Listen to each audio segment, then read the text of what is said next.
گناہگار میت طرح کے گناہوں میں ملوث رہنے والوں، ایک بار پھر کان کھول کر سن لو، جب انسان قبر میں داخل ہوتا ہے تو وہ تمام چیزیں اس کو ڈرانے کے لیے آپ پہنچتی ہیں جن سے وہ دنیا میں ڈرتا تھا اور اللہ عز و جل سے نہ ڈرتا تھا۔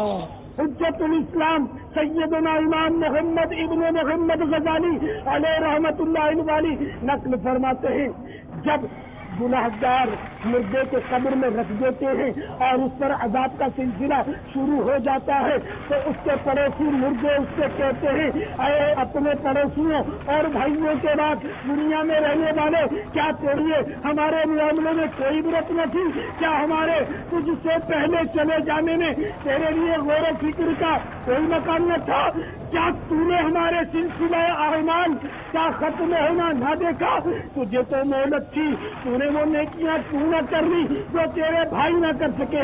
زمین کا گوشہ اسے پکار کر کہتا ہے، اے دنیا ظاہر سے دھوکہ کھانے والے، تجھے ان سے عبرت کیوں نہیں ہوئی جو تجھ سے پہلے یہاں آ چکے تھے اور انہیں بھی دنیا میں دھوکے میں ڈال رکھا تھا۔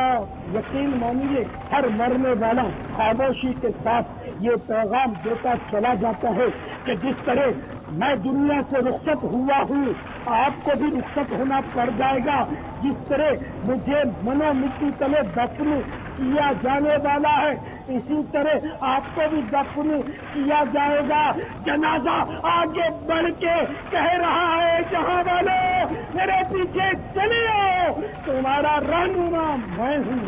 آج ہم دنیا میں آ کر دنیا کی رنگینیوں میں افسوس کچھ ایسے گم ہو گئے کہ ہمیں اس بات کا احساس تک نہ رہا کہ ہمیں مرنا بھی پڑے گا۔ دلا غافل نہ ہو، یکدم یہ دنیا چھوڑ جانا ہے، باغیچے چھوڑ کر خالی زمین اندر سمانا ہے۔ تیرا نازک بدن بھائی جو لیٹے تیز پھولوں پر، یہ ہوگا ایک دن بے جاں، اسے کیڑوں نے کھانا ہے۔